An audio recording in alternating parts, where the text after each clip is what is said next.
आज जो एक सच्ची घटना बताने जा रहा हूँ, वह सच्ची घटना है कर्नाटक राज्य के एक जिला लगता है कन्नड़ जिले। वहाँ पर एक मंदिर होता है, मंजुनाथ मंदिर होता है, जिसको भगवान शिव के रूप में भी जाना जाता है। होता यह है कि एक व्यक्ति एसपी को पत्र लिखता है कि साहब, मैंने सैकड़ों लाशों को दफन किया है। जो लाशें थी अधिकतर लड़कियों और महिलाओं की लाशें थी, जिसको मैंने अपने हाथों ही दफन किया है। और वो कई सालों बाद वो निकल कर ये बात एसपी को पत्र में लिख कर देता है।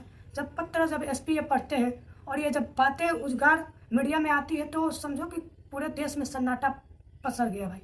आखिर मामला क्या था, इसके पीछे की कहानी क्या थी, हम लोग पूरे कहानी को विस्तार में जानेंगे कि ये सैकड़ों 400-500 की जो हत्या की गई थी, इसके पीछे कौन है, और वो व्यक्ति क्यों बता रहा था कि हमने सैकड़ों लाशों को दफन किया था और इसके पीछे राज किया है।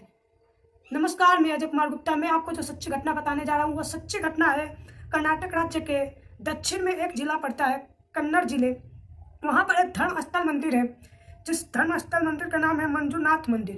दरअसल बात यह है कि ये जो मंदिर है, जो देख रेख करता है, जो मंदिर में पूजा पाठ करता है, पंडित करते हैं, लेकिन इसकी जो संचालक है मंदिर, जैन धर्म के लोग करते हैं। यहाँ पर प्रतिदिन हजारों लोग दर्शन करने के लिए आते हैं। भारत के अलग अलग राज्य से, अलग अलग देश के लोग भी यहाँ पर आते हैं। लेकिन ये मामला कहाँ से आया कि सैकड़ों लोगों को दफन कर दिया गया, इसके पीछे बहुत लंबी कहानी है। चलिए हम लोग विस्तार से जानते हैं। ये घटना है सन 1995 की, या 98 बोल लीजिए। 1995 में एक कर्मचारी होता है, सफाई कर्मचारी, जिसकी नौकरी के तौर पर उस मंदिर में 1998 में उसकी नौकरी लगती है। उस मंजुनाथ मंदिर में उसकी नौकरी लगती है। ये जो मंदिर है वो भगवान शिव के रूप में भी मंदिर को जाना जाता है। भगवान शिव की एक दूसरा रूप मंजुनाथ के रूप में भी जाना जाता है। वहाँ पर उसकी सफाई कर्मी के रूप में नौकरी होती है।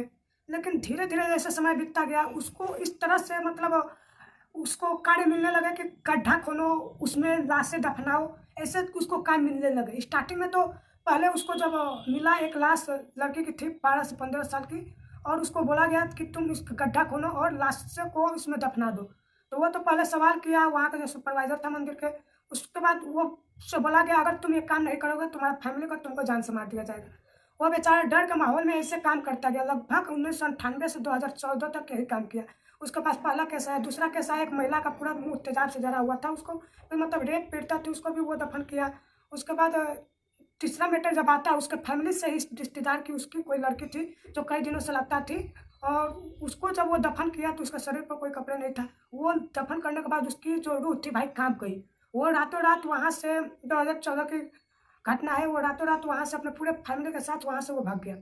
वो व्यक्ति सफाई कर्मी था, वो तो वहाँ से कर्नाटक छोड़कर दूसरे राज्य में चला गया। लेकिन उन 16 साल तक लगातार उसके दिमागों में, उसके कानों में, उसके आंखों में वही जरिया आता था कि हम ऐसे लोगों का दफन किए हैं जो कि नहीं करना चाहिए, हमसे बड़ा बड़ा गुनाह हो गया, पाप हो गया। उसके दिमाग में चलता रहा, लेकिन वो भी अपने परिवार के सुरक्षा के लिए ये सबसे बड़ा कदम उठाया था।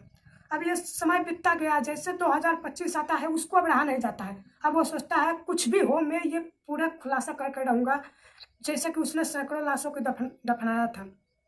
ये सब घटना उसको जीने नहीं दे रही थी, रात को सोने नहीं दे रही थी, बेचैनी रहती थी। आखिरकार वो फिर कर्नाटक पहुंच जाता है।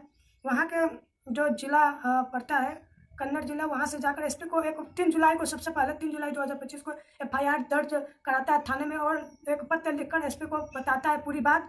जब ये पूरी बात पहुँचती है एसपी के पास, और एसपी के जरिया जब जनता तक पहुंचती है, मीडिया में, सोशल मीडिया में पहुंचती है, तब ये बहुत मामला जोर शोर से चारों ओर फैल जाती है। मामला तब फैलती है कि इसके पहले भी कई लोगों ने शिकायत किए थे कि उनकी लड़की गायब हो गई है, चाहे नहीं मिल रही है। इसके ऊपर पुलिस प्रशासन ने कोई भी कार्रवाई नहीं की थी। इसके पहले 2012 में एक सोनिया नाम की लड़की की रेप कर हत्या कर दी जाती है। उसके पीछे एक व्यक्ति को गिरफ्तार किया जाता है।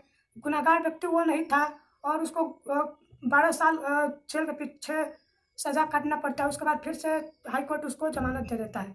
उस लड़की की मौत कैसे हुई और ये सैकड़ों लड़कियों और महिलाओं की मृत्यु कैसे हुई, इसकी खुलासा अभी तक नहीं हो पाई है। वो जब मीडिया के सामने आया तो वो नकाबपोश व्यक्ति बन गया, जो कि पूर्व सफाई कर्मी था। वो बोला कि मेरे जीवन का मतलब, मेरा जीवन सुरक्षित नहीं है, क्योंकि ये जो कांड कर रहा है इसके पीछे बहुत बड़े बड़े लोग हैं, बड़े बड़े नेता हैं, मंत्री हैं। इसका हम नाम नहीं ले सकते क्योंकि मेरा जीवन खतरे में है। इसलिए जो भी था बातें वो बता दिया, लेकिन उसके पीछे कौन था वो नाम नहीं बताया। वो नकाबपोश में ब्लैक कपड़े पहने हुए हैं, आप वीडियो में देख सकते हैं पीछे इमेज में। तो इस प्रकार वो उस जगह पर प्रशासन को, इसके लिए 16-17 तारीख को जब ये बातें प्रशासन को पहुंचती है, 16-17 जुलाई को, उसके बाद ये बातें वहाँ के मुख्यमंत्री के पास पहुंचता है, तो मुख्यमंत्री वहाँ के सिद्धरमैया होते हैं, वो तुरंत इस पर संज्ञान लेते हैं और कार्रवाई करने की ऐसा करते हैं। SIT गठन करने के बाद उस पर सभी लोग काम पर लग जाते हैं।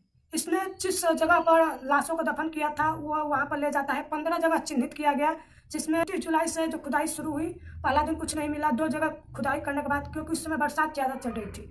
दूसरे दिन 30 जुलाई को खुदाई हुई, उस दिन भी नहीं मिला, तीसरे चौथे स्थान पर।